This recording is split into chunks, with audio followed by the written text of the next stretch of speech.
नमस्कार। आज के इस खास विश्लेषण में सीधे एक ऐसी सच्ची और रोंगटे खड़े कर देने वाली घटना की गहराई में चलते हैं जिसे साहिल नाम के एक सब्सक्राइबर ने साझा किया है। मनाली 28 किलोमीटर्स सुनने में ये महज एक मील का पत्थर लगता है ना? लेकिन असल में ये एक ऐसे डरावने सफ़र की शुरुआत है जो हमें इंसानी दिमाग की कमजोरियों और अनसुलझे रहस्यों के बिल्कुल मुहाने पर लाके खड़ा कर देता है। अब जरा सोचिए, चंदा है तू मेरा सूरज है तू, बचपन में गाई जाने वाली कितनी मासूम और प्यारी सी लोरी है ये। लेकिन आज की इस चर्चा में यही लोरी एक बेहद खौफनाक रहस्य का केंद्र बिंदु बनने वाली है। जब मासूमियत का सामना किसी डरावनी और अनजान शक्ति से होता है तो हालात कितने भयावह हो सकते हैं, ये कहानी उसी का एक जीता जागता सबूत है। किसी भी पैरानॉर्मल रहस्य को डिकोड करने से पहले इस घटना में शामिल उन 4 दोस्तों की दिमागी हालत और इस कहानी की शुरुआत को समझना बेहद जरूरी है। तो कहानी कुछ यूं शुरू होती है। 4 दोस्त साहिल, चिराग, अरुण और समय मनाली के ट्रिप पर निकलते हैं। अब देखिए, ये कोई आम ट्रिप नहीं था। इसका असली मकसद था समय का मूड ठीक करना। हुआ ये था कि महज 3-4 महीने पहले ही समय के छोटे भाई की एक स्कूल ट्रिप पर कार एक्सीडेंट में दर्दनाक मौत हो गई थी। हर महफिल की जान रहने वाला समय इस सदमे के बाद बिल्कुल खामोश सा हो गया था। जब इंसान इतने गहरे दुख से गुजर रहा होता है तो उसका दिमाग अक्सर हकीकत और भ्रम के बीच का फर्क भूलने लगता है। और सच कहूं तो यही दुख आगे चलकर एक बहुत बड़े खतरे का निमंत्रण बनने वाला था। कहानी में असली ट्विस्ट ट्रिप के तीसरे दिन आता है, जब उन दोस्तों को एक बहुत ही सख्त चेतावनी मिलती है, जिसे इग्नोर करना उनकी सबसे बड़ी भूल साबित हुई। होटल के रिसेप्शनिस्ट ने उन्हें बिल्कुल साफ शब्दों में हिदायत दी थी कि शाम 6 बजे से पहले रोहतांग पास से हर हाल में वापस लौट आना। पता है क्यों? क्योंकि स्थानीय भाषा में रोहतांग का मतलब ही है लाशों का ढेर या वैली ऑफ डेथ। जरा सोचिए, जब किसी जगह का नाम ही इतना खौफनाक हो तो वो अपने आप में एक बहुत बड़ा रेड फ्लैग है। अब यहाँ एक दिलचस्प कॉन्ट्रास्ट देखने को मिलता है। ऑफिशियल्स का कहना है कि रोहतांग पास पर जो भी मौतें हुई उनका लॉजिकल कारण अत्यधिक ठंड या एक्सीडेंट्स थे। बात समझ में भी आती है। लेकिन दूसरी तरफ जो लोकल लोग हैं वो पक्के तौर पर मानते हैं कि वहाँ एक मायावी साया है जो लोगों को अपना शिकार बनाता है।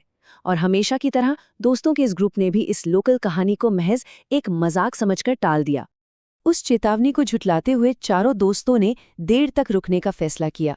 और यहीं से वो सफ़र शुरू होता है जो जल्द ही 28 किलोमीटर के एक कभी न खत्म होने वाले मायाजाल में बदल गया।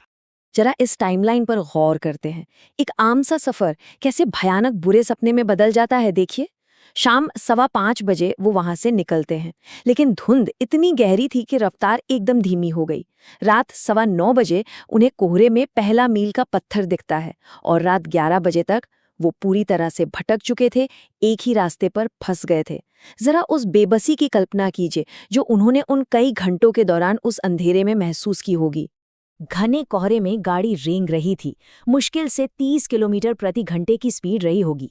लेकिन असली डर तब शुरू हुआ जब हर 20 मिनट के गैप पर उन्हें एक ही मील का पत्थर बार बार दिखने लगा और उस पर लिखा था मनाली 28 किलोमीटर। बार बार एक ही जगह पर लौट आना इस बात का पुख्ता सबूत था कि वो अब किसी नॉर्मल सड़क पर नहीं थे, बल्कि किसी अदृश्य पाश में फंस चुके थे। ये इस पूरी घटना का सबसे रहस्यमयी हिस्सा है, इल्यूजन या माया। पत्थर एक ही था, जगह एक ही थी, लेकिन चारों को वहां बिल्कुल अलग अलग चीजें दिखाई दे रही थीं। साहिल को सफेद धोती पहने एक आदमी दिखा, चिराग को खिलौने वाली बच्ची दिखी और अरुण को एक काला घोड़ा घूरता हुआ दिखा। लेकिन समय का रिएक्शन सबसे खतरनाक था। उसे कोई आकृति नहीं दिखी, बल्कि उसके दिमाग ने सीधा सिग्नल दिया कि किसी को मदद चाहिए, हमें रुकना होगा। साफ है कि वो शक्ति हर इंसान के दिमाग के साथ उसके अपने डर के हिसाब से खेल रही थी। रात के 11 बज चुके थे और अब ये मायाजाल सिर्फ एक दिमागी भ्रम नहीं रहा। उस अदृश्य शक्ति ने सच में उनका पीछा करना शुरू कर दिया था। यहाँ आकर डर अपने पीक पर पहुंच जाता है। ड्राइव कर रहे अरुण को अचानक लगता है कि कोई कार के साथ साथ चल रहा है। वो साया कोई और नहीं, एक 15 साल का लड़का था। उसके कपड़े मिट्टी में सने हुए थे और चेहरे पर गहरी चोटें थीं। सबसे खौफनाक बात, गाड़ी 40 की स्पीड पर चल रही थी और वो लड़का बिना दौड़े बिल्कुल आराम से साथ साथ चल रहा था। इसी बीच समय पूरी तरह सम्मोहित होकर अपनी खिड़की खोल देता है। अरुण गाड़ी लॉक करने की पूरी कोशिश करता है, लेकिन सेंट्रल लॉक रहस्यमय तरीके से फेल हो जाता है। अब सोचिए, वो साया एक चोटिल लड़के के रूप में ही क्यों आया?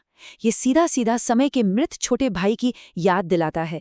जब बाकी दोस्त समय को पीछे खींचते हैं तो वो लड़का भी पीछे रुक जाता है, लेकिन रियर व्यू मिरर में वो मुस्कुराते हुए हाथ हिलाता है और गाड़ी के अंदर बैठा समय भी उसे देखकर मुस्कुराता है और वापस हाथ हिलाता है।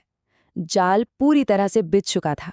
उस बुरी शक्ति को समय की सबसे बड़ी कमजोरी यानी उसका गहरा दुख मिल चुका था। किसी तरह वो लोग उस लूप से निकलकर रात 2 बजे होटल पहुंचे जरूर, लेकिन असली खतरा बाहर सड़क पर नहीं छूटा था। वो उनके साथ कमरे के अंदर आ चुका था। रात के 3:30 बज रहे थे। साहिल की नींद उसी मासूम लोरी से खुलती है। चंदा है तू, मेरा सूरज है तू। सामने देखता है तो समय शीशे के सामने खड़ा था। उसकी आंखें एकदम लाल थीं, चेहरे पर एक बेहद डरावनी सी मुस्कान थी और गले पर गहरे निशान थे, जैसे कोई उसे दोनों तरफ से जोर से दबा रहा हो। फिर वो साया समय के जरिए बोलता है, अगर मैं रात को तुम्हारी खिड़की पर आऊं तो मदद करोगे ना? और इतना कहते ही समय वहीं बेहोश हो जाता है। ये साफ तौर पर पोजेशन यानी वशीकरण का भयानक मामला बन चुका था। अगली सुबह वहां के एक लोकल पंडित ने तुरंत पहचान लिया कि क्या हुआ है। किसी डार्क स्पिरिट ने समय के भाई का रूप लेकर उसके दुख का फायदा उठाया था। फिर शुरू हुए अनुष्ठान, नजर उतारना, झाड़ फूक और आखिर में एक विशेष पूजा। ये खौफनाक सिलसिला तब जाके थमा जब समय के शरीर से उल्टी के जरिए एक गाढ़ा काला तरल पदार्थ बाहर निकला। ये शायद उस नकारात्मक ऊर्जा का फिजिकल फॉर्म था। इस पूरे विश्लेषण के बाद एक बहुत ही गहरा सवाल दिमाग में आता है। क्या वो वाकई रोहतांग पास का कोई मायावी राक्षस था, या फिर बात सिर्फ एक मनोवैज्ञानिक आघात की है? देखिए, जब कोई इंसान गहरे दुख में होता है तो उसका दिमाग सबसे ज्यादा कमजोर होता है, और शायद ऐसी नकारात्मक शक्तियों के लिए सबसे आसान शिकार भी। ये समझना वाकई बहुत मुश्किल है कि लोकल मिथक कहाँ खत्म होते हैं और इंसानी दिमाग की कमजोरियां कहाँ से शुरू होती हैं। इस खौफनाक सवाल पर एक बार जरूर सोचिएगा। आज के इस विश्लेषण में बस इतना ही।